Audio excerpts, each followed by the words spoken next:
सबसे पहले तो विचारों के इस मंच पे आज हम सब सम्मानित मेहमानों के साथ हैं।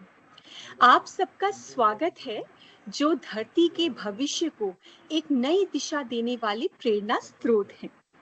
Namaste and a very good morning, everyone. On behalf of the Indian Biogas Association, I extend a very warm welcome to all the panelists and participants for joining us today for the insightful session on energizing fertilizer or fertilizing energy.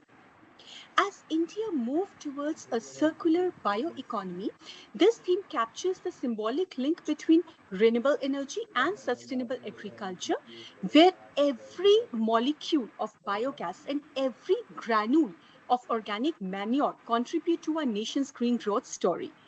We are delighted to have experts and stakeholders from across the value chain with us today, and we look forward to an engaging, thought-provoking, and energizing discussion.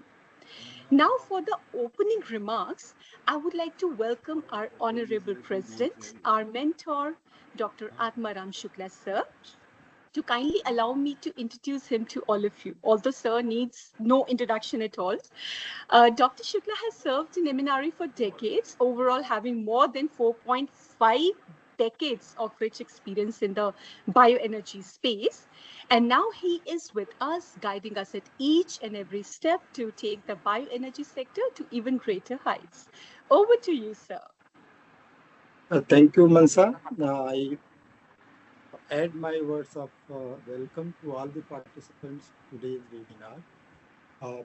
Straight away, I come to the subject that when I launched the Bio-CNG or CBG program at MNRE, the demonstration program which we took, there the name was given as biogas fertilizer plant. Earlier it was only biogas plant, but I given the name of biogas fertilizer plant, BGFP. And the idea was that we have to do the same treatment or better treatment to fertilizer coming out of the biogas plants. So since then, efforts were getting made by different organizations in the country, but what I was looking at the developments, then I found that the efforts which were required to be made for the fertilizer component of the biogas plants, that was not adequate. And that is how I think about 1.5 years back or so, I coined a word subikal, just like satat. So satat is for gas component of the biogas plant, fertilizer plant, and subikal, I thought it is for the fertilizer component. So sustainable biogas fertilizer-based cultivation program. That was the subikal. But then the developments and expansion of that is yet to happen. And therefore, the idea was that let us have is exclusive effort for that and a sustained and periodic effort for that. When Dr. Patel was part of us, Dr. Yadav was part of us when we made a standard of the BIS, where a lot of interactions we made, and we included this part as well to the extent possible in that standard. So now idea is to hear all the experts which are here, Dr. Yadav, Dr. Patel, and again from ICAR-IARI, all those guests are there. We will be hearing from them. And the idea is that how to make a big business out of it for the fertilizer component itself. For different crops, Dr. Patel was mentioning, and which we have also trying from the IBA side, that the different crops, different packages, and having the expiry date also written.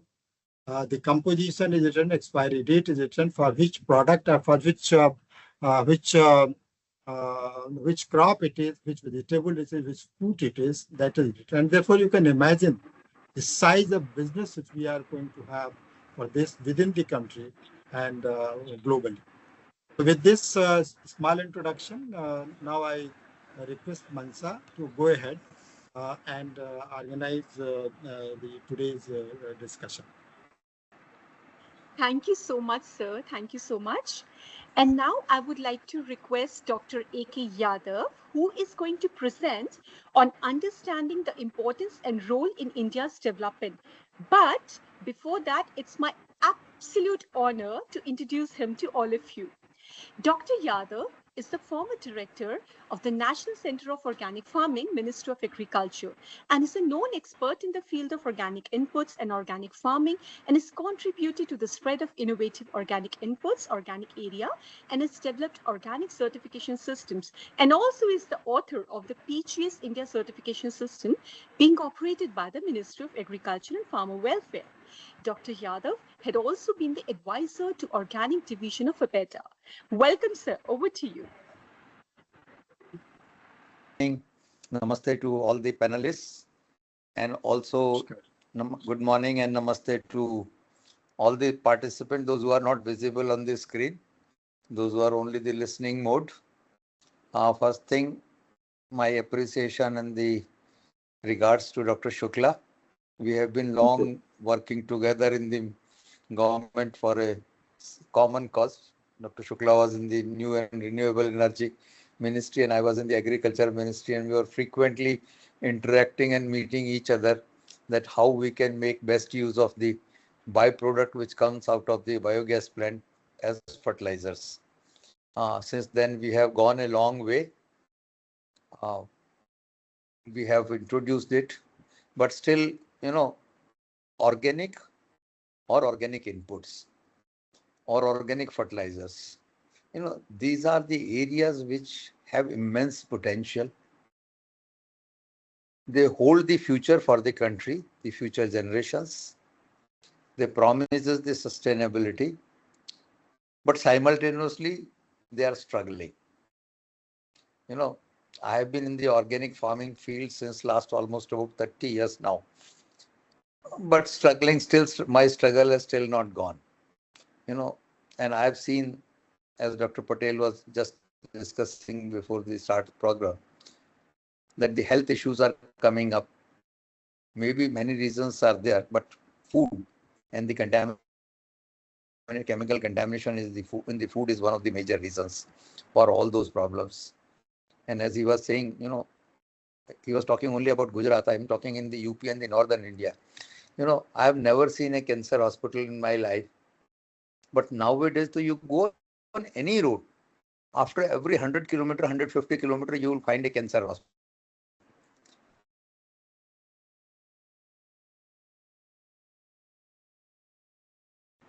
To surviving, provide the comfort, but what is the cause, how it is coming up, we still have not been able to reach to that site. That's a general part. Let us come back to the biogas part. I think, Mansa, you put up the presentation? Yeah, the team is just putting it up, sir. Requesting team to kindly put the presentation. I'll give you briefly about this. What has happened during the last few years, especially because I'm in the ministry and have been associated with the regulatory part of the organics, biofertilizers, biopesticides, etc. So my focus will be mostly on this one, regulatory part of it. And other experts are there, those who are in the field, those who are in the production, those who are in the value addition, and making the raw slurry into the different components. So you may be seeing, we have seen a lot of transformation. As far as the potential of this biogas manure is concerned, nowadays, from almost last 7-8 years, we are promoting biogas as the major source of nutrients and the fertilizers under the organic management systems. If anybody has a time, go to the Maharashtra.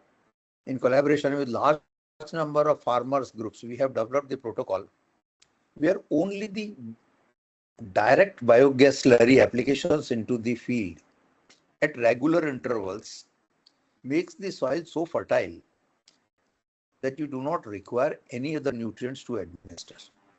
And you can grow very well all types of crops because all those farmers are mostly growing vegetables. So you can imagine very well when vegetables can grow so successfully with very high productivity, any other crop can also be grown very well. And what is my opinion is, you know, every farmer who is having a cattle must have a biogas plant. It serves the two purposes. It provides the fuel for the family needs, and also, in addition, it provides the fertilizer to its field.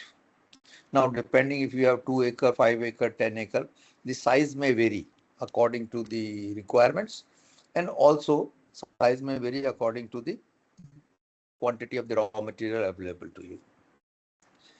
And what I have seen is rural biogas plant which are providing the biogas to the rural smaller biogas plants, the slurry which is coming out of them is very good in quality and meets practically all the requirements what a crop needs. But over the last few years, there have been a lot of push from the government side to make use of the available, you can say, cattle waste from the dairies, which is practically not being harvested, not being utilized properly. And also we have got a lot of crop residues. We always face the problem of crop residue burning in the northern part of the country. We have started just when the burning has just started and the pollution has started rising. So even this can also be the good solution for such type of problem. So awareness has increased. People have realized that yes, we have come up to age where every gram of the waste is a wealth. And unless it is converted into the proper resource, we are going to create the problem for us. And in this one, we have facing some issues, some challenges. So I'll be listing few of them. You may be, I think most of the people, those who are with the biogas sector, they may be aware that previously the biogas slurry was covered under the fertilizer control order as an organic fertilizer. Then recently it has been renamed as a carbon enhancer. And we had been advised by the industry on different aspects. So last few years have also gone into the lot of regulatory confusions also, not only in the market and the state governments, but also at our level in the ministry also. Dr. Patel was mentioning about the commercialization efforts. But one of the very important things, on large scale, some area, some industry have got good efforts where the farmers' acceptance is increasing for particular products. But still, if we generalize it, reluctance of the farmers in using the organic inputs and especially in the biogas byproduct is really a issue which we have to address in the long term. Next one.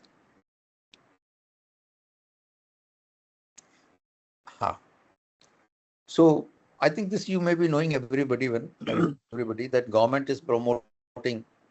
Now various schemes are there. One, you know very well, that sustainable alternative towards affordable transportation. This was mainly for the utilization of the waste for gas production, so that we can minimize the use of the fossil fuels. Beside that, also in the agriculture ministry, we have got some schemes like promotion of our sustainable agriculture through the organic farming, through natural farming, or through some other ways. And also the Ministry of Jal Shakti, they are also having one of these schemes known as Gobardhan scheme, where support and the assistance is being provided for the large scale plants. If we go, what is the real potential? When I was associated with the team which was making this MDA, Market Development Assistance Program for the Government of India, Ministry of Fertilizers.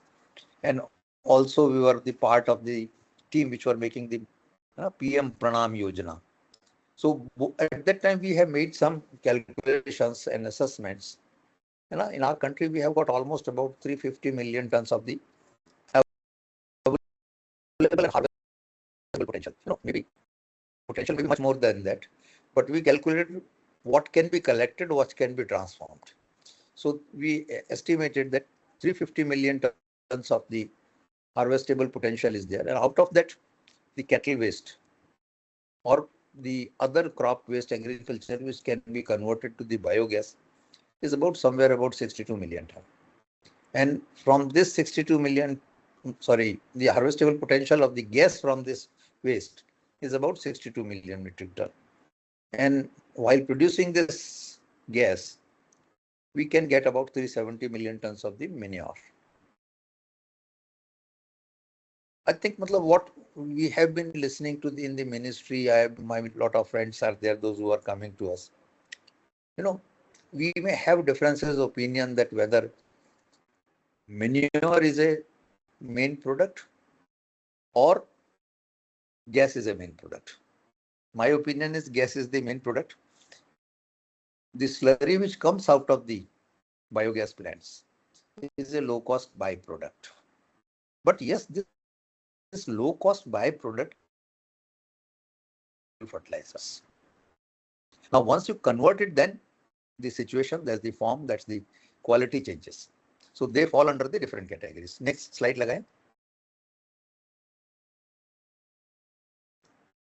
Now, say till 2024, all these biogas manures, this can be a solid part of it, fermented organic manure. But later on, when there was insistence from the industry that it's getting very difficult to meet the requirement, although requirements were also very, very low. When it was designated as fertilizer, fermented organic manure, which was a solid part, the requirements were only about moisture, organic carbon, total nutrients in terms of the NPK only in the range of 1.5%. Although heavy metal issue is always there with any of the organic fertilizers or the manures. So, but in our experience, nothing has been very serious about the heavy metals in the last so many years. But industry was of the opinion that, meeting even the 1.5% of the nutrient contents is very difficult, and the insistence of the industry, the ministry agreed to change the nomenclature of especially the manure which is coming out of the biogas plants from organic fertilizer to the carbon enhancer. Now, yes, it can be a good, innovation, but it has also its own limitations. Naming it as a carbon enhancer has given a message to the farmer that it does not have any utility in terms of the nutrients. And simply by adding carbon, how much benefit they will get? So instead of simplifying, our efforts have also made certain confusion. So I think what is needed is that industry has to come forward, make out a proper strategy, create the awareness program to convince the farmers that even if it is labeled as carbon enhancer, still it contains the nutrients. I think the standards have also been revised. You can say now only the NPK part has been removed. Now the moisture content for the solid is about 30 to 70%. Organic carbon is about 1.5% by weight. Or if in terms of the total fresh produce is concerned, then it comes to about 12 to 14%. Then pH to be maintained at 6.6 to 8.4. Electrical conductivity is about 4. Actually, a lot of confusion was there whether we should keep the electrical conductivity or not. Electrical conductivity is a measure of the soluble material in the product. So our experts were of the opinion, it's very essential. Otherwise, people will start mixing the urea with the the soluble fertilizer within the FOM and start selling it. So just to avoid the mixing of the soluble fertilizers into the organic manure, this EC is being kept. Initially, the carbon nitrogen ratio was suggested as less than 20, but now it has been increased to 30. Almost similar specifications are there for the fermented organic manure. Oh, sorry, liquid fermented organic manure, except that here the solid part has been reduced. Here, in my thing, something is wrong. I think I admit my mistake. The organic carbon which is written into the solid part is 1.5%, which should be actually for the liquid part, and the organic carbon which is written in the liquid part, it is 12 to 14%. It should be there in the first part. I just noticed this one. So kindly excuse me for this small delay. Sorry, this error. And beside this, there are some other requirements have come up as labeling requirements. Previously, all these labeling requirements were not there. Now, what is the labeling requirement? Main requirement is that packaging must indicate the application at least 15 to 20 days prior to sowing, one part. And in case if the industry is making certain enrichment in terms of the nutrients, then that also has to be indicated onto the label. Now, this particular issue, although all these modifications have been issued very recently, but they are likely to have some repercussions. So I'd like to inform the industry that you please take care of all these issues. First thing is, why 15 to 20 days gap between the application and sowing is put in place, one part. Another is that you have to indicate the nutrient enrichment in the product. So please remember, nutrient enrichment should also come from organic sources. If you are going through the nutrient enrichment from the chemical sources, it will change the EC and your product gets substandard. So please take care of that. Also, sir, kindly excuse me, sir. Yes, I'll be concluding it. Another issue is, I've gone through the industry and so many products are there in the market in small packing, where they are added with the humic acids, fulvic acids, or some other thing. I'm suggesting, sooner or later the state government will create a problem for you, because all these products fall under the category of biostimulant. So in that case, your product will fall into the category of biostimulant, go out of the CBG manure category. Next one. Just I'm trying to conclude. Okay. So this is the legal status as on today. It comes under the fertilizer control order. Licensing and registration is a must for all the manufacturers through the state government. And as it is in the fertilizer control order, so sampling analysis will also be there very frequently. Labeling requirement I have already sent. And you also have to produce the dosage adherence. How much dosage is provided by the industry, you have to mention it. It should be as per the guidelines of the ICAR or the local research institutions. Although recently a notification was issued where the 30 CBG plants were exempted from the requirement of the licensing and registration for almost about 3 years. But sooner or later, all these things will come. Next one.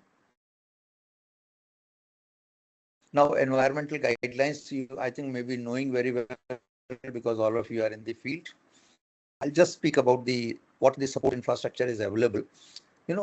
Government is running almost about one scheme known as the Market Development Assistance from the Ministry of Fertilizers. Now, in that scheme, about 1,500 rupees per ton of the CBG manure is provided as the transport assistance. But somehow, due to the various other reasons, the offtake of this support is almost negligible.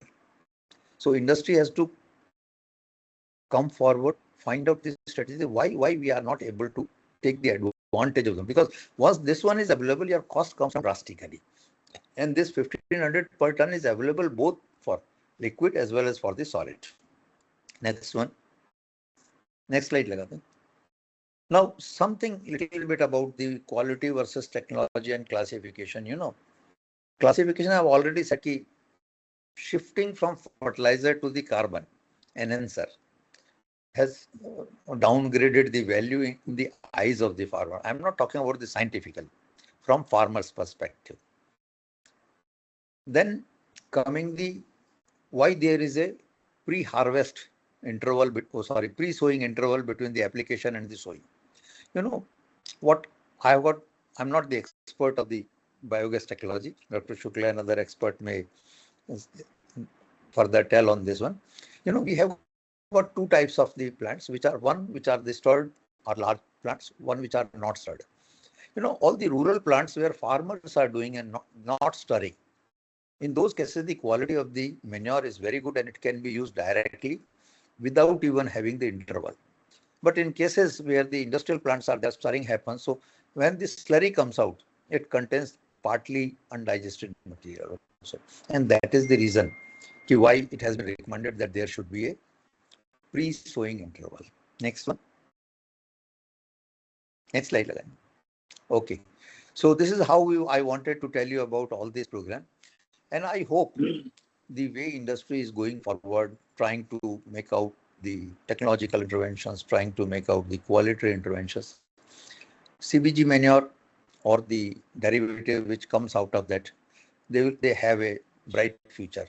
And my suggestion is, CBG alone as a manure have a limited future. But CBG used as a raw material for value-added products has a huge potential. And that should be taken care of. Thank you very much. Thank you so much, sir.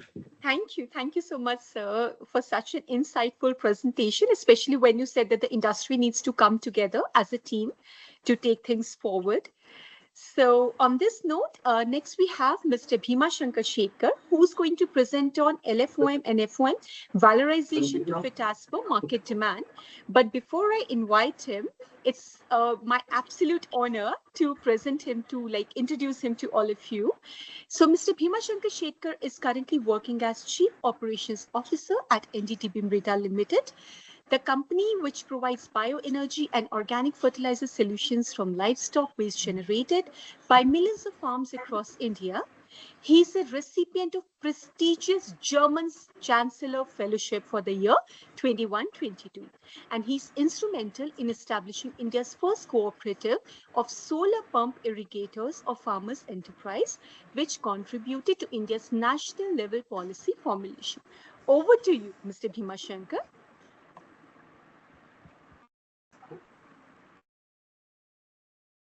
Kindly unmute yourself.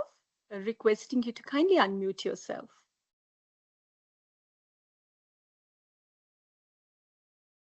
Please unmute your microphone. Bhimashankar ji, you are still on the mute. Just check your screen where there is a mic scene.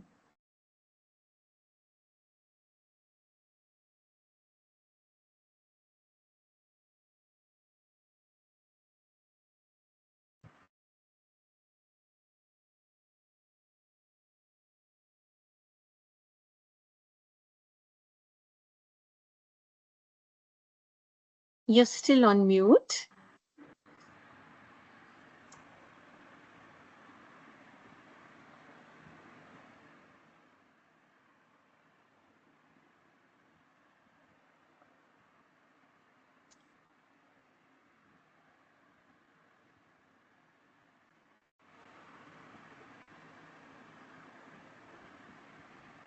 Noise is there. I think now. Can you? I think in between we heard some voice.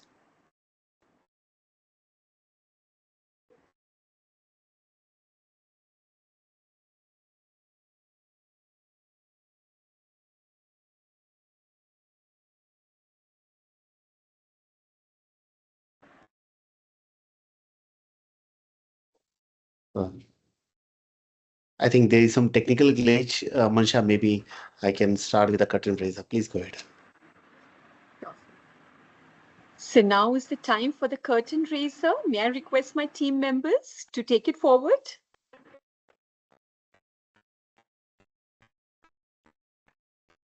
Hi, good morning, everyone.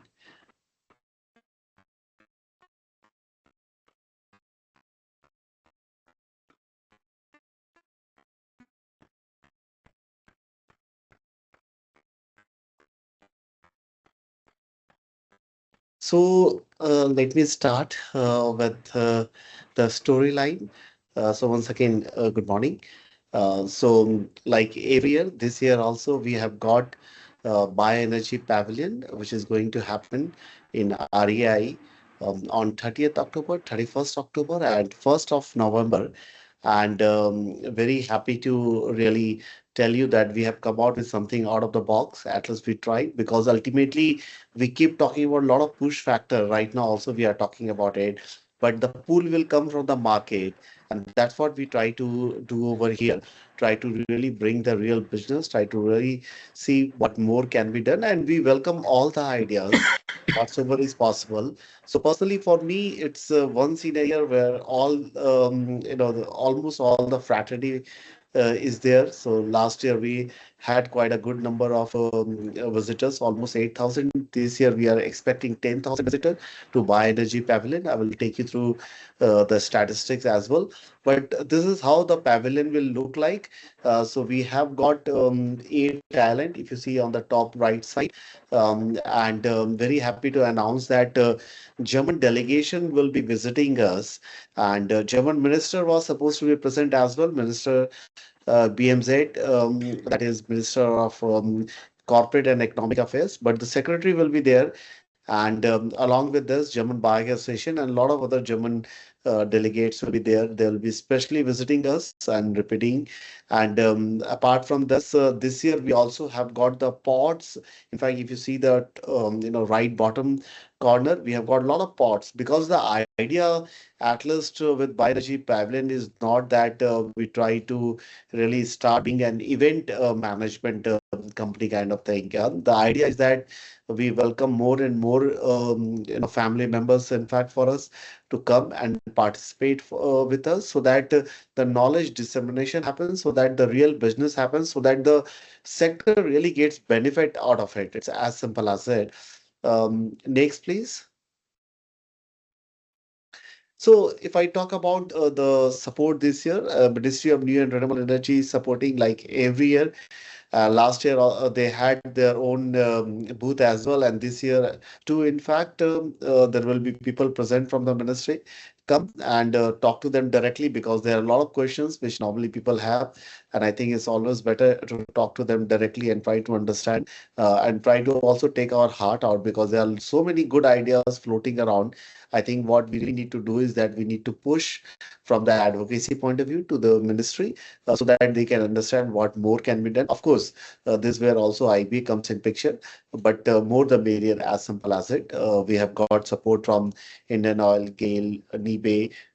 Also, as a country support, we have got the support from Brazil Embassy, from World Bioenergy Association. And just to tell you, Indian Biogas Association is also in the board of World Bioenergy Association now, and of course from the biogas world. And as far as the statistic is concerned, and you see, I mean, we started almost around 7, 8 years ago in REI, and we just had one booth. And now altogether, I think we have got the 68 different possibilities, and more than 58 companies participating in the bioenergy pavilion. That itself for us is a big number, if you'll ask. And as far as the statistic is concerned, of course, REI itself is a flagship event as far as the renewable is concerned, but it's more towards solar and wind, and also from the battery side now. And this is where we bring the flavor of bioenergy. And as I told you that last year we had around 8,000 plus visitor, and this year we are expecting more than 10,000.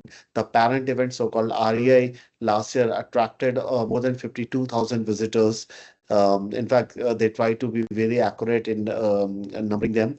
And this year they are expecting as such more than 60,000, but on conservative basis, it's around 55,000. So I think it's worth coming and joining us together. You know that we also have got the networking evening during that time. We also have got the biogas conference. Next, please. And this year it was the idea of Dr. Shukla that we would like to have a brainstorming session early in the morning. It will start at 9:30. If you are really willing to participate in the brainstorming session, especially for the fermented organic manure, let me be very clear. Please give a shout to us. You can email to anyone, but better to email Arjun. Arjun at biogas-india.com. That's his ID. We'll put it in the chat box as well.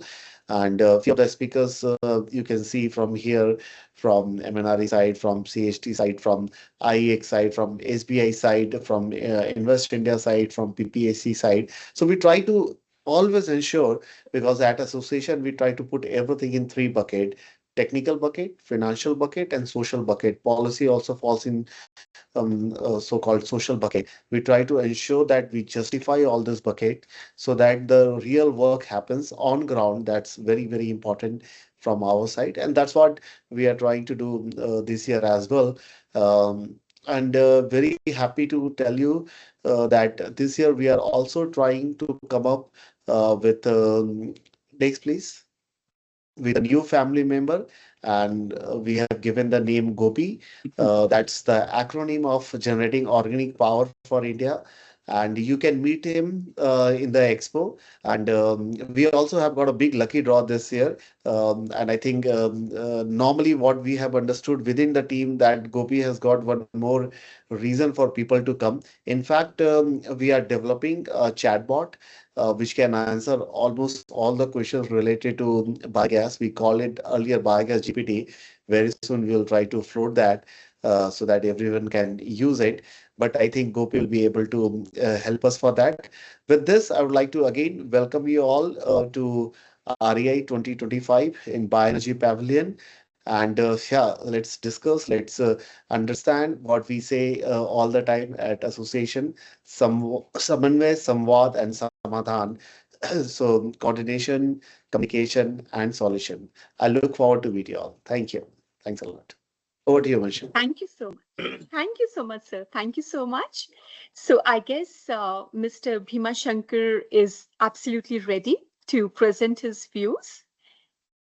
Yes, I think I'm audible now. Sorry for the Loud and clear. Loud and clear.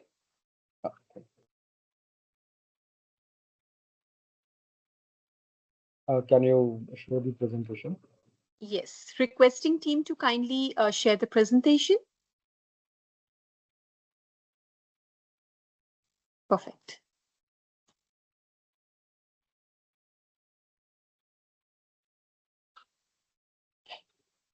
Okay. So what I will speak about it basically, I will focus more on what we have been doing on the field since last 3 to 4 years now. Earlier, Dr. Yadav already mentioned about the regulatory compliances. So within those regulatory frameworks and the evolving frameworks, regulatory framework which is happening in the country right now, how we are trying to adopt also with these fertilizers and how we are trying to manage to sell also. So I will just briefly speak about it. Next slide, please. So about NDDB Mrida, we are subsidiary of National Dairy Development Board. So NDDB, which is a statutory body of Government of India, works for the dairy farmers in the country right from 1965 and is instrumental in the white revolution of white revolution in the country. So back in 2018, dairy board's management thought of working on cattle dung also to create kind of a manure value chain out of the cattle dung. So our focus is basically on the dung part of the dairy sector, from which we are trying to harness the potential of bioenergy as well as the potential of fertilizers. So to scale this activity in 2022, subsidiary company has been established by the dairy board, NDDB Mrida, And now from 1st April 2025, this same company has been now uh, converted to joint venture of Suzuki R&D India and the NDDB. So objective remains the same, work remains the same. So we have got another partner, and that will be helpful for the entire industry also, specifically for the dairy dung. Next slide, please.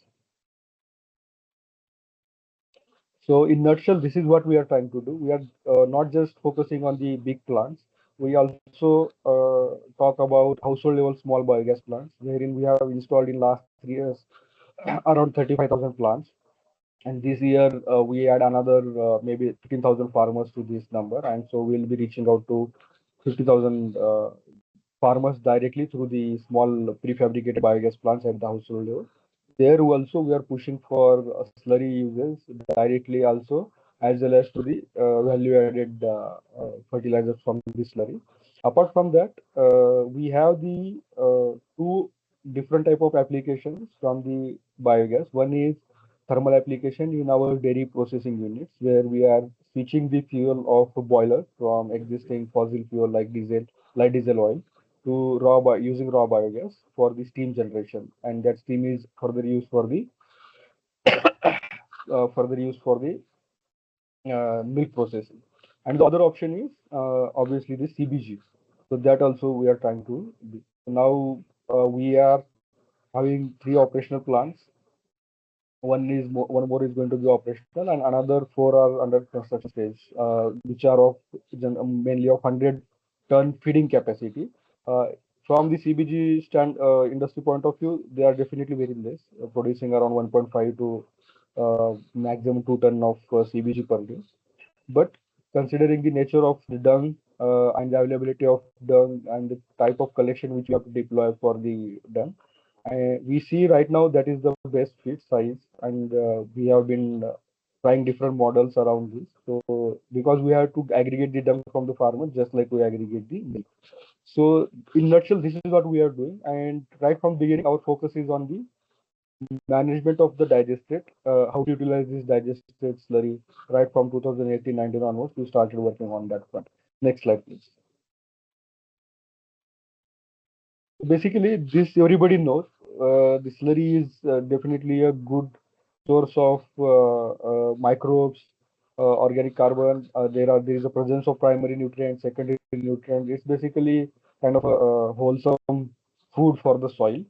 That is the reason whenever the farmers are using, they are seeing really good results of using the slurry as a nutrient for the soil as well as for the crops. Next slide, please.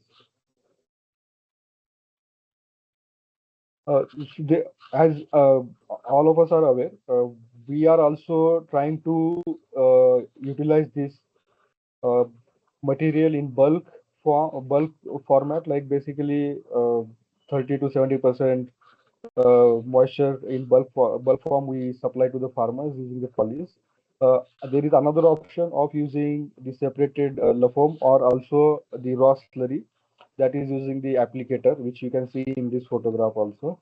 So this is also giving kind of a good advantage to us wherever, because it is again a laborious task, and whenever farmer asks us to give the supply the slurry, what we are trying to do, we are providing using this kind of tanker come applicator, which goes to the farmer's field, does the application, so that farmers need not bother about arrangement, logistics, and everything. They just have to pay for the entire this material cost plus the service. Next. These are the fertilizers which we are producing right now. Sudhan is our brand, and we are selling phosphate-rich organic manure in powder as well as granule form, and it is available in 25 kg as well as 50 kg packs. And as per the recommendation of the ICAR as well as our own understanding of this from as a fertilizer, we are recommending for different crops what is the quantity to be used and how to be used it in the farms and based on the crops. Also, the model or the channel which we are following right now is one is directly reaching out to the farmers through our dairy cooperatives network for awareness generation, and also using the same channel for selling whenever the dairy cooperatives are directly involved into the sale of these fertilizers. Otherwise, through Mrida, we are going through the traditional channel of retailers. Through retailers, we reach out to the farmers. Uh, but one benefit which we have right now is the captive farmer base, which is already there for the milk transaction. So that base we are trying to use in the reverse way for this supply of this material also. Next. Obviously, there are liquid fertilizers also, like these are basically the biostimulants. Now that uh, there is a entire new FCO notification is there for biostimulants. Almost more than 100 different type of biostimulants have been notified. So we also have to go to that category. Earlier, these were considered as unregistered products. But these are giving good results. These are basically made from the 90-95% material is basically love form, or and then there is the humic or proteins or acids are mixed into this one, and then this becomes a good biostimulant for the crops. Next. This is another kind of, this is for flowering and fruiting. This is also under the biostimulant category. Next. This is basically micronutrient rich liquid. This is not the under biostimulants category. This is there is itself micronutrient itself is a category in fertilizer control order also, and this also we have been selling it in a liquid form right from the beginning, and this is as per the state level specifications of the micronutrient products. And the base again is the slurry separated liquid, this LaFoam, or further we have to further purify a little bit so that it doesn't get stuck into the irrigation, this one sprinklers and this. This is also giving good results, and what we are seeing that wherever farmers are using this kind of products, they are demanding it again. There is a repeat demand happening for these kind of products. Next. This is also for, this is a set of like all these products put together for 250 ml, 500 ml bottles. This we are selling through basically e-commerce platforms for the urban consumers so that they can get the benefit of slurry based products also for their gardening habits. Next. Next slide. So there are a couple of slides which I wanted to show to you that even before we launched this product, what we did. Next slide, please. Not this one. Next slide. This one. So what we did in 2020-21, we gave this material, all these biostimulants as well as the foam, chrome, these products to Anand Agriculture University for studying on wheat and maize crop cycle. There, what we have got basically results is that there is increase in grain yield, and there is a replacement of 25% of chemical fertilizers, which can be achieved through this, and there is a substantial increase in the microbial population in the soil also. If you see these tubes here, you can see the growth in the roots also is visible in the third this one. This is basically the material used from the root guard product which I have shown you earlier from the biostimulant category. So we have studied these products in Anand Agriculture University. Next slide, please. And again, another study which we had given for 2 years was to BHU, Bharat University in Uttar Pradesh, and that was on 4 different crops. There, what we see, it is a gangetic plain, and the soil quality is already good. But at least there, the results were at par with the regular dose of fertilizers recommended by the ICAR. So that report also we got from the Banaras Hindu University, and the products are same. The products made from the dung-based digestate. Those were given to these universities for studying the impact on the crops. The idea was that whatever we are going to give it to the farmers, we should be clear scientifically also that nothing wrong is being given to them. So with that thought process, these two universities were worked in, and also there were a lot of internal studies also which we did over this period of time, apart from these university studies. Next slide, please. So this was basically on the farm level. The products were given directly to the farmers, and data was captured for different kind of vegetables. There also we saw that using the this bioslurry and the fertilizer products, uh, soil was responding in a really good way, and there is at least certain percentage of increase in the yield happening all over this whenever they are using these fertilizers. Definitely, these are not going to replace the chemical fertilizers in totality, but there is a possibility to partial replacement as well as to get the good quality yield as well as the nutrient-rich crops or the vegetables. Next, please. Thank you very much. So briefly, this is what we are doing, and we keep on adding few more products. We are doing a lot of background work for coming up with different kind of value-added fertilizers. Although there is a challenge, it is a very highly saturated inputs market, agriculture. We are trying to push all these products. The idea of having multiple products is that even the existing the market or channel of retailers, distributors, so they also respond to you in a much better way when you go with single product and when you go with the multiple products. So that is another benefit of having multiple value-added fertilizers from digestive. Thank you. Thank you very much. Thank you so much for that wonderful presentation, and especially for the contribution, that you're making to the sector. So on this note, next we have Dr. Bharat Patel, who is currently serving as the chairman of BBEL, and he specialized in Master of Surgery in Orthopedics from the acclaimed BJ Medical College of Ahmedabad.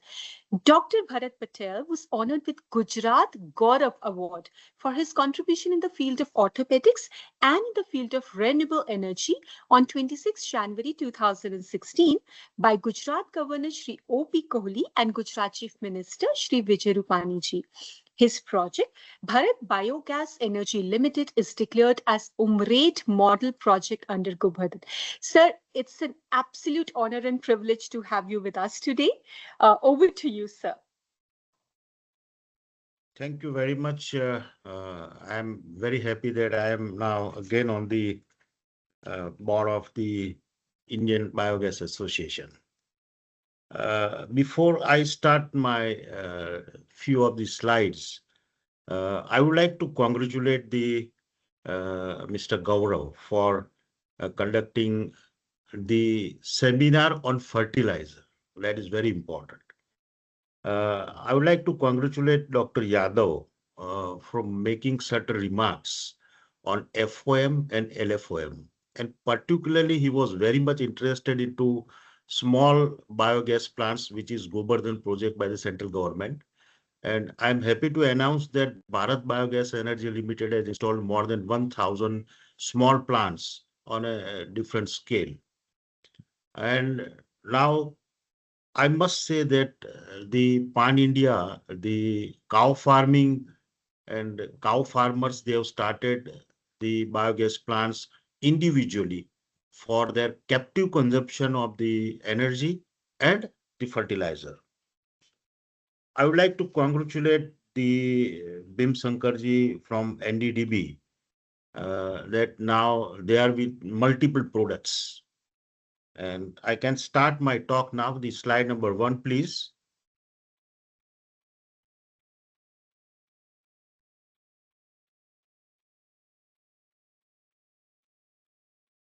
See, I am fully aware that most of the biogas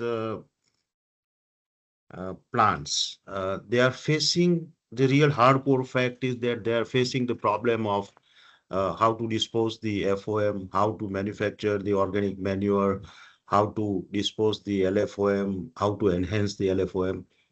And that's what I am going to talk today, that how the biogas plant will be beneficial, this fertilizer will be beneficial for the economy and particularly long-term predictable sustainable viability of the project. That is what is the issue I am seeing, because I'm fully aware that Pan India, even IOCL, even different projects, they are approaching me for this particular hardcore fact of the fertilizer. Now, okay. So, as a doctor, I am much more interested to talk this particular topic of organic fertilizer, prakritik fertilizer, natural fertilizer, whatever you call it. But the reason I am on the board today is, number one is the health issue. And you have seen the incidence of the cancer is been increasing day by day. Now, it is not only the cancer, but you see the diabetes in the younger generation, heart attacks in the younger generation, 20s, 30s, 40s, they die immediately. So increased incidence of diabetes, hormonal imbalance, infertility. I would like to make a point, particularly for infertility, is that I was exposed before 20 years for population explosion in India. That was the topic I delivered in Bangalore. Now today, the topic is infertility, no issues. And you see every place, taluka place as infertility center. Why? The reason is the chemical fertilizer and pesticide. The very important part, you must be seeing this, observing this, is early numerical memory loss.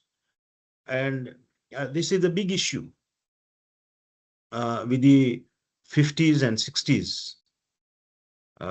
The next very important part that we were hardly listening about the Alzheimer and the Parkinsonism disease or a tremors. And now we see a lot of patients of the cancer, infertility, memory loss, Parkinsonism, and Alzheimer. Next, please.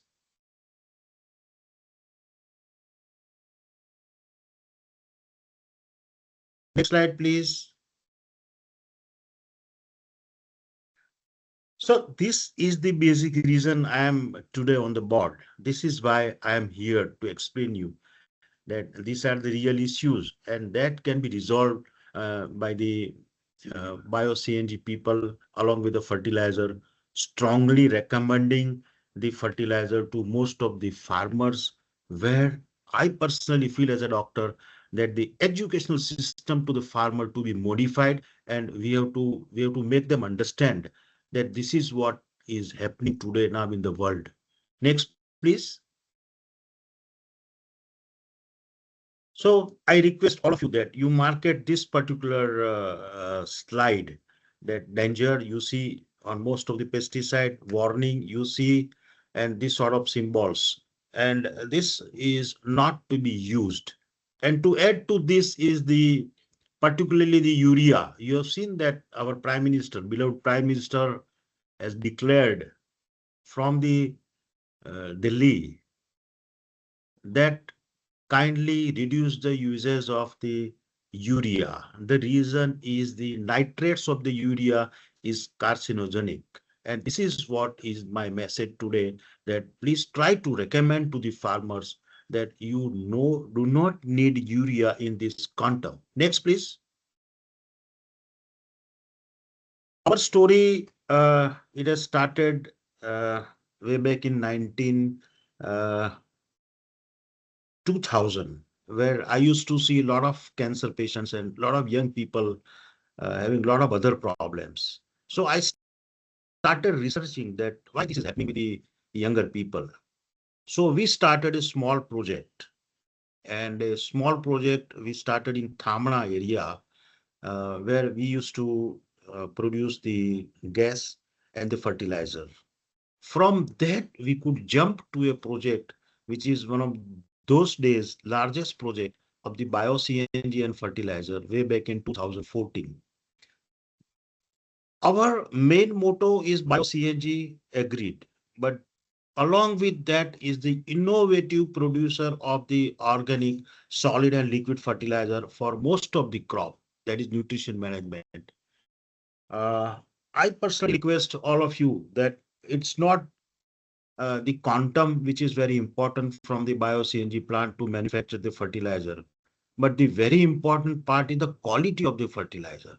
See, we many times, I was surprised when the government declared FOM 40 to 70% moisture. Can you imagine and dream that farmers are paying for moisture, this quantum? So what are the solids into it? If the moisture is 40%, then 60%. If the moisture is 70%, then 30%. So this is a little bit worry for all of us that the FOM, I'm really concerned about it. This is the plant where it has got the R&D and the laboratory. The R&D is very important for every crop. R&D for fertilizer is very important, which is I personally feel is lacking in the Indian biogas plants. Ours is the largest cow dung bank where we collect the cow dung from 470 villages. Per day, we collect 150 metric ton of the cow dung. That is what is our story. Next, please. See, I always represent this particular slide that in a desert, you can see what organic fertilizer can make the history. And these are the miracles.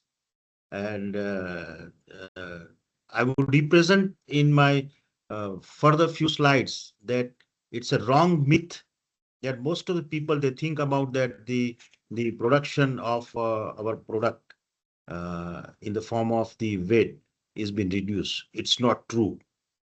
Why use organic fertilizer? This is what you can see by the organic fertilizer. Next, please. We all know the damage because of the overuse of chemical fertilizer and pesticide. It is soil, water, human health, cattle health, and environment. See, these are the damages, and that is what is the worrying part by most of the people in the world. I am not talking only that we are worried in India, but it is all over the world. Next, please. See, these are the side effects of the chemical fertilizer. And one of the very important factor I always talk about that 3 lakh crore of the subsidy is being used in the chemical fertilizer. That is one. Second, the 90% of the chemical fertilizer is being imported. And third one, by spending the money, our forex is being damaged and employment is nil because you import. So one is the money loss. Second is the employment loss, forex loss, and other losses are, you can see the human health, cattle health, soil health, water, environment, everything is damaged. And that's the reason I'm trying to explain most of the people that bio-CNG plant, along with the fertilizer, is key to success and the solution for India and the world. Next. These are the side effects. It's not only the human being, but we are forgetting that our country is a cattle-based country, and a lot of people there hold this corona call is being survived in the village only because of the cattle farming, because they used to get every day the money from, as per example, dairy, Amul. So I personally request that don't consider only the human health. Cattle health is again been damaging. And that's the reason, even with the cattle, now we are going for artificial insemination, even we are going for the artificial doses and the infertility into the cattle. Next. In very short, the environment is being affected. Why rain in May all over India? Why there is rain? Because of this particular effect, the environment is affected, and that's the reason we are facing the problem of effect on the environment. And I would put a note for particularly this thing, that it is not only the soil which has become barren. Everybody talks about carbon has gone to less than 0.4% all over India. But why? These are the reasons. Over usage of the chemical fertilizer is the main cause for reducing the carbon in the soil. And that's the reason now you can just imagine and dream that the tractor capacity has increased from 25 HP to 60 HP to 70 HP to now 100 HP. The reason being the soil is very hard and it has become better. Next, please. So this is the solution. See, I am talking about the organic farming. Some other people will talk about the prakrutik farming. Some other would talk about the natural farming. Everything is same. You have to reduce the usage of the chemical fertilizer, and this is the solution. You have to reach safely for the farming by using the organic fertilizer, prakrutik fertilizer, or natural fertilizer, whether it is cow dung based, whether it is dung based, but it is not harmful, it is useful, and this is the way forward for all of us. Next. See, present scenario, a lot of people talk about the organic produce, but I talk always about organic is not 100% pesticide free, but the name is residue free. There is no residue. So this is what is my message, that the most of the produce should be residue free rather than organic produce, which will not harm the body. And this will guarantee you for the healthier life. Next. Organic manure. A lot of people, they talk about the FOM, loose FOM. But I personally feel that the way forward is to manufacture the organic manure from FOM. And one has to enrich this FOM, reduce the moisture, and make it organic manure so that this can be transported to at least in the state. Otherwise, I have experienced that with this moisture of 40 to 70%, it is very difficult to bag, and loose selling is not that easy. Even the government has permitted this to sell the loose FOM. So I request most of the biogas plant people that please try to manufacture the organic manure and help the country and the farmer. It protects the soil. You can enrich that, and it has a better quality than FOM. I would request most of my friends and listener or the biogas owner that FOM you try to use in your farm. How can you carry the FOM with a moisture of 70%? How can you carry the FOM with the moisture of 40% at least 30 kilometers away from your plant? This is what is the real issue. And one has to resolve the issue that from FOM to organic manure and bagging and enrichment is a solution. Next, please. This is my hot favorite topic, and I started slurry to be disposed in the tanker, at least in my area, 30 kilometers area. The problem I faced in monsoon, nobody can in India the transport this slurry in tank in quantum. Your tractor will not go, sprinkler will not work, and a lot of issues were happening. That particular day, I started thinking that we can have this particular liquid fermented organic manure. The study by the central government for this particular product is been done at my plant for 9 months.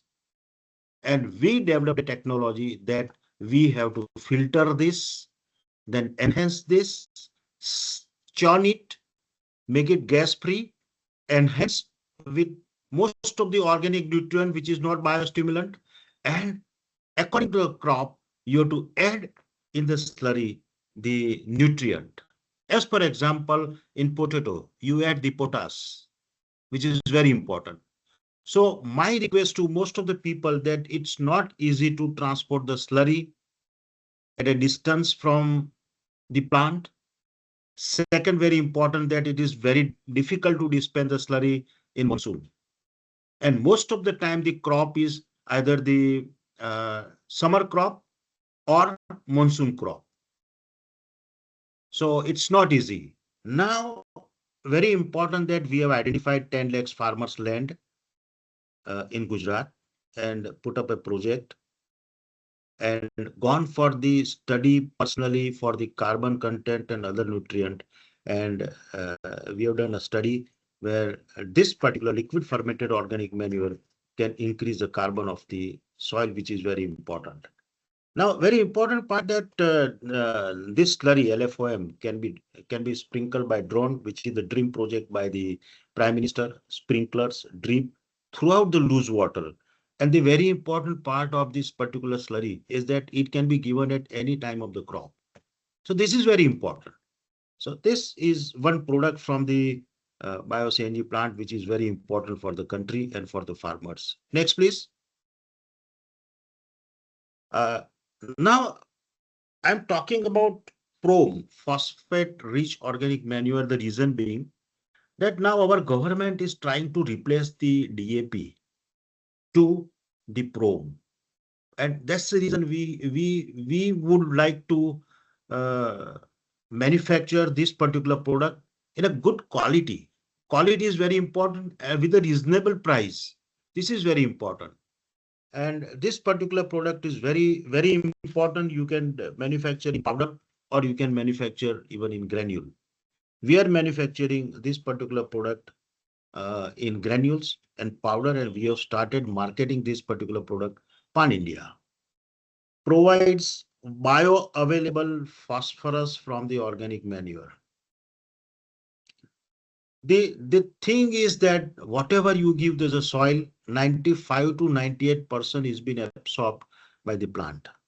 This is very important, bioavailable. And the reason being we sprinkler PSB, phosphate-rich bacteria, onto the granule with the technology where they are not dead. And that's the reason the effect of the PROM is much more higher than anybody who manufactures the product. And this particular product is very important for the country to replace the DAP. We have to help the government to reduce the input cost, to reduce the subsidy. This is less harmful to the land and it's total organic. So these are the three products which I would like to say that these are very important. One is FOM or organic manure. Second is LFOM for different crops, different liquid. And third one is the PROM. Next, please. Liquid fermented organic manure, our capacity is 1 crore liter per annum. Organic manure is 15,000 metric ton per annum. And PROM is 10,000 metric ton per annum. Next, please. We do B2B business, government supply, B2C business, retail chain, and export. Export is our key to success. We export to around now 7 countries. Ours is the only company which has got the recognition from CAFIS and the Kenya Bureau of Standard. And that's the reason we can export to the African world. Next, please. We believe in nutrition management of the different crops, not one fertilizer for all crops. And this is the aim that we want to provide most of the farmer, the nutrition management and crop-wise enhancement of the fertilizer. And I would like to say that we are taking extensive written perfect trials by our agronomist and our team all over India and abroad. That is what is our key to success. Next. So most of the farmers, they believe that with the organic fertilizer or with the natural fertilizer, the production is less. It's a myth. It's a myth. Because I always explain them that the Green Revolution took 60 years that we could convince the farmer. And this will take at least 10 to 15 years to convince the farmer. With the theory which is I have floated in the market is Patel combo theory, where we combine the chemical fertilizer, pesticide, and organic fertilizer to the farmers, where the first year the chemical fertilizer is being reduced by 30 to 40%, and the other is the organic fertilizer. Next, please. So this is the future. You can see these are the organic farms been cultivated by me. And this is what is the future. I want to convince most of the people that this is what is the future. Next, please. These are the few things where I was the main part where the roadmap been designed by the National Conference of Agriculture 2022 on how to double the income of a farmer. This is the way. Organic fertilizer, natural fertilizer, prakrutik fertilizer is the way to success. Next, please.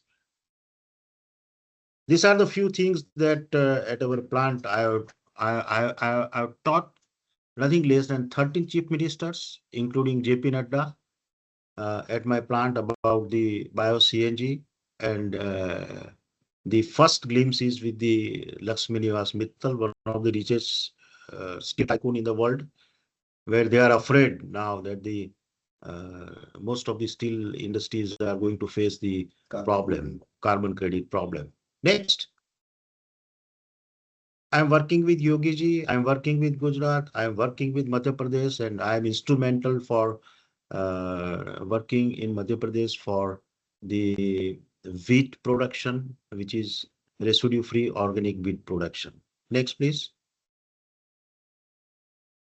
So thank you very much listening me and spending time for me.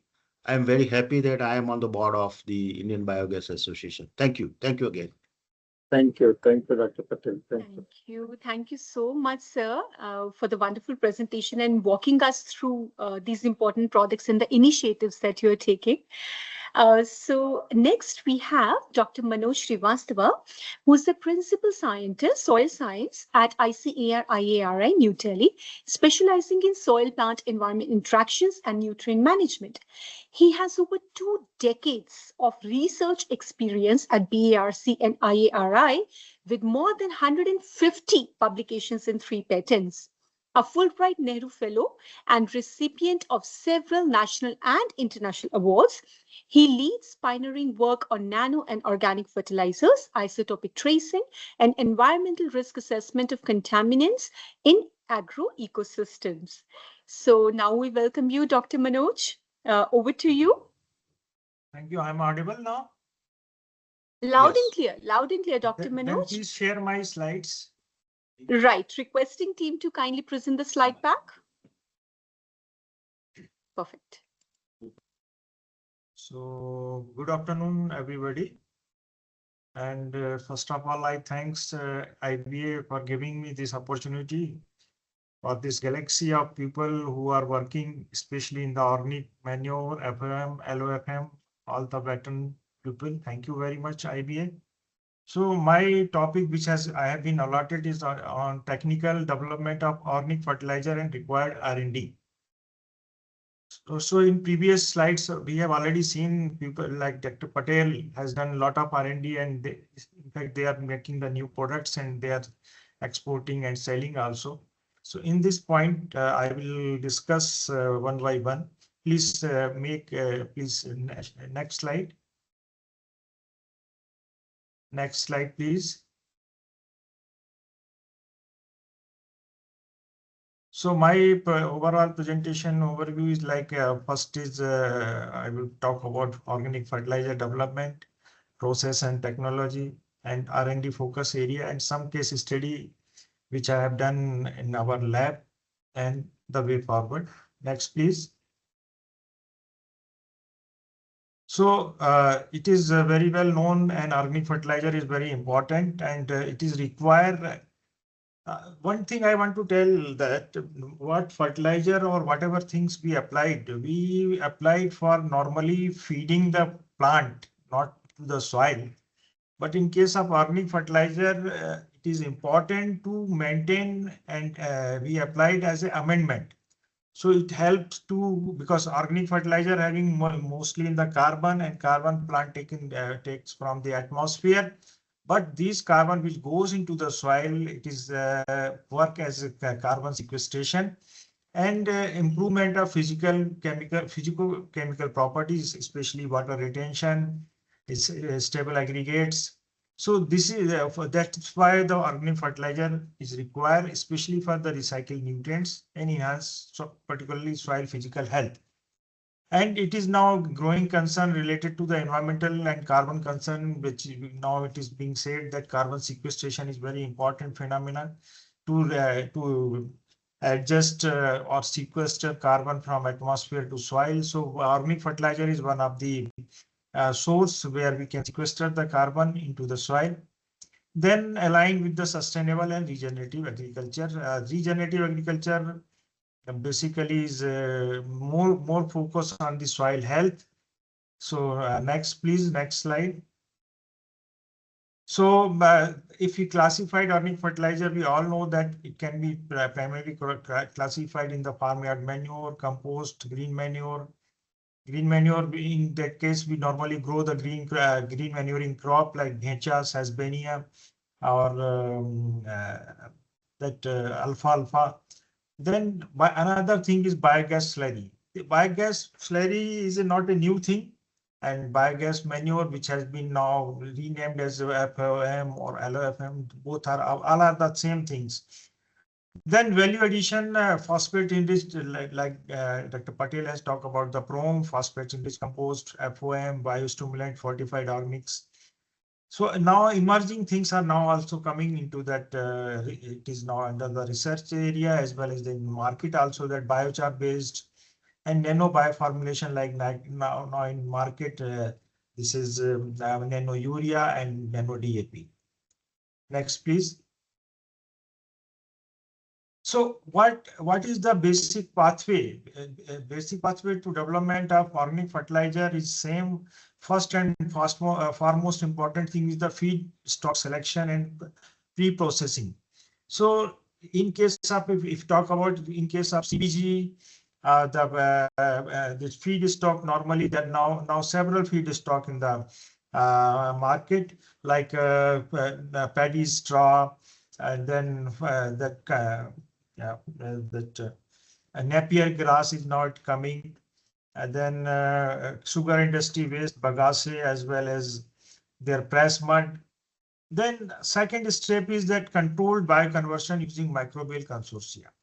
So this step is required or not required. Like CBG, we use microbial consortia. Nobody says we are using microbial consortia. Normally we use that cow dung, because cow dung is having that methanogenic bacteria, which help to the biomethanation of this feedstock, which we are applying into the CBG. Then third stage is stabilization in maturation, which is after that, which is after we access to the gas and whatever organic material in the form of LOFM and FOM is coming, then we do the stabilization and maturation. But in case of CBG, that whatever material is coming out, we need not to go for the maturation for long period, because it is already maturated and well digested material. Then terms 4 comes for the enrichment and fortification. So in the first presentation, Dr. Yadav told about that fortification require the organic material, but it is not feasible if you use an organic material to enrich with another organic material, because why we are enriching? We are enriching to enhancing the nutrient content of the organic material. Suppose in case of FOM, 0.5 to 1.5% of nitrogen, and we want to enhance up to 5%. So if you go for another organic material which is already having not that much of organic nitrogen content, that's why we cannot go only for the organic material for the enrichment or fortification. We can take natural material, natural inorganic material, which not be preferably we can take the natural material, like in case of PROM, we can take the rock phosphate, which is not usually using for the phosphatic fertilizer productions. Otherwise, we can have to take another material which is having high amount of phosphorus content, more than the what organic material is coming from the our CBG plant or any biogas plant. Then another, this is the process and enhancement of the product pelletization, granulations, quality control and certification.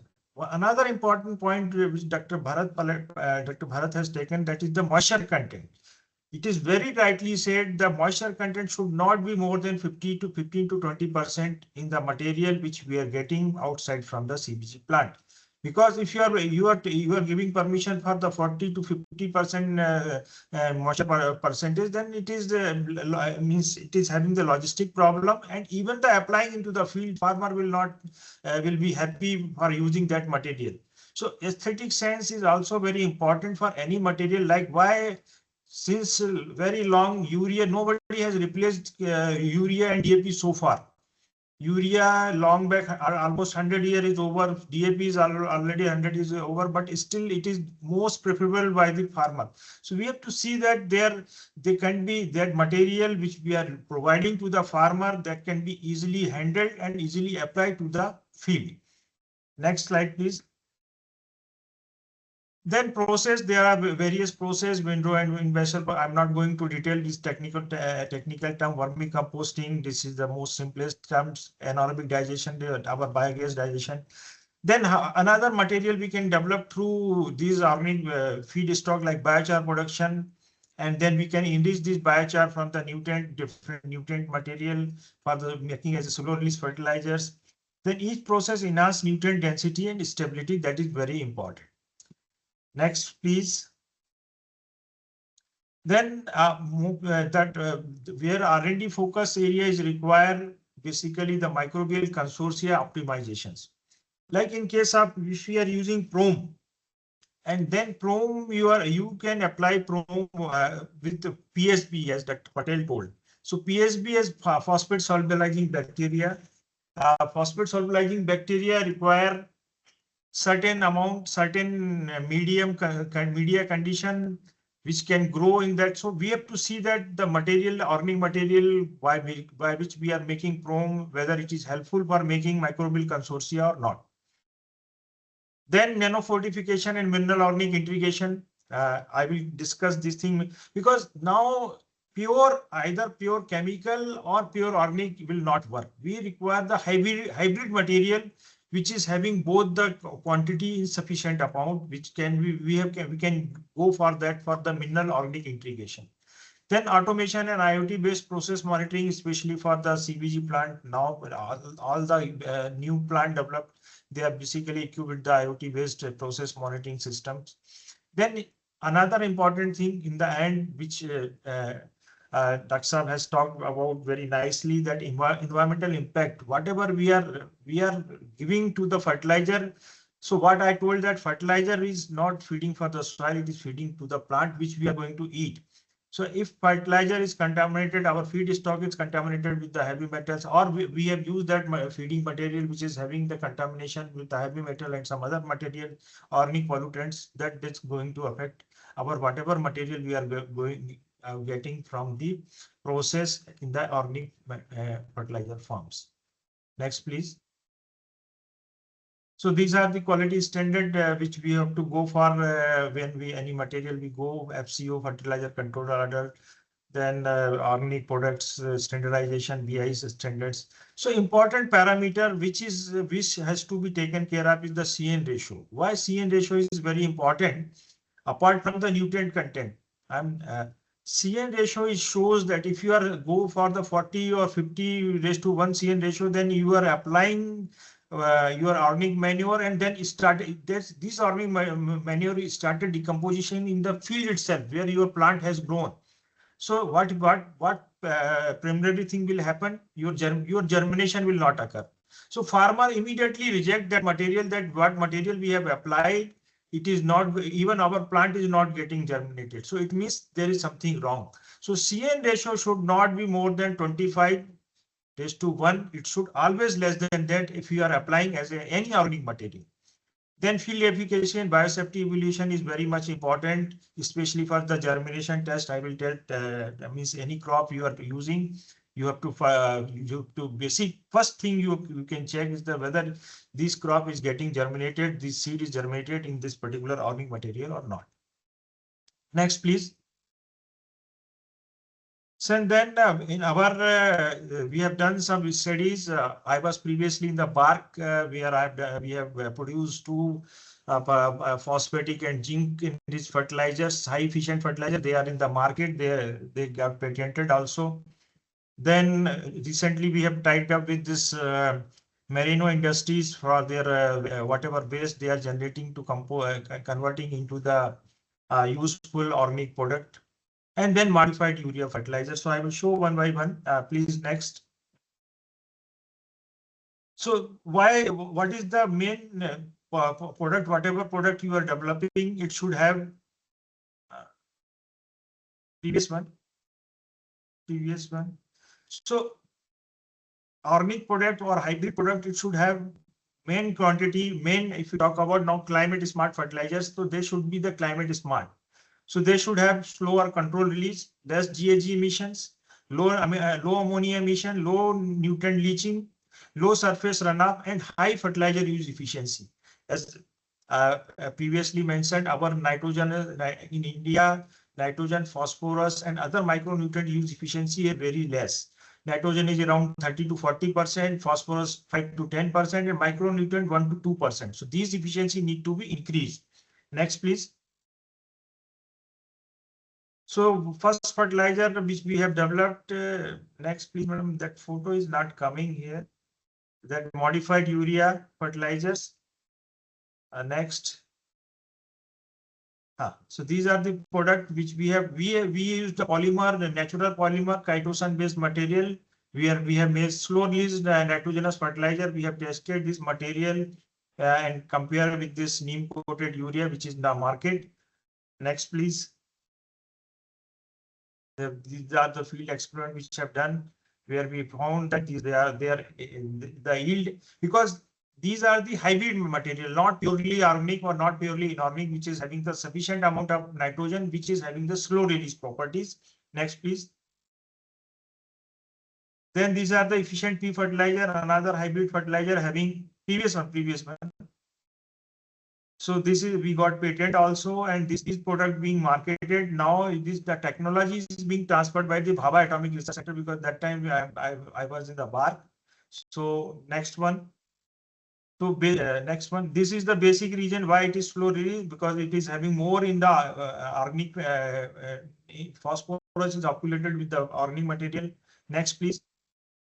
I'm not going to detail in this technical terms. So we have tested with the rice wheat rotation and all India trial we have done. That's why we got the patent, all those things. These are the results from this, and we have published also. Next, please. Next, please. So, yes, please stop. So these are next. Oh, sorry, previous one. Yeah. So here you can see the mean apparent recovery. You can check that how normally single super phosphate, which is the conventional fertilizer, having around 8.99 recovery, and it goes up to around 30%, 32, 35%. So that is the significant increase. Means we have increased almost thrice the recovery, which can be in case of pure chemical fertilizer is not there. Next, please.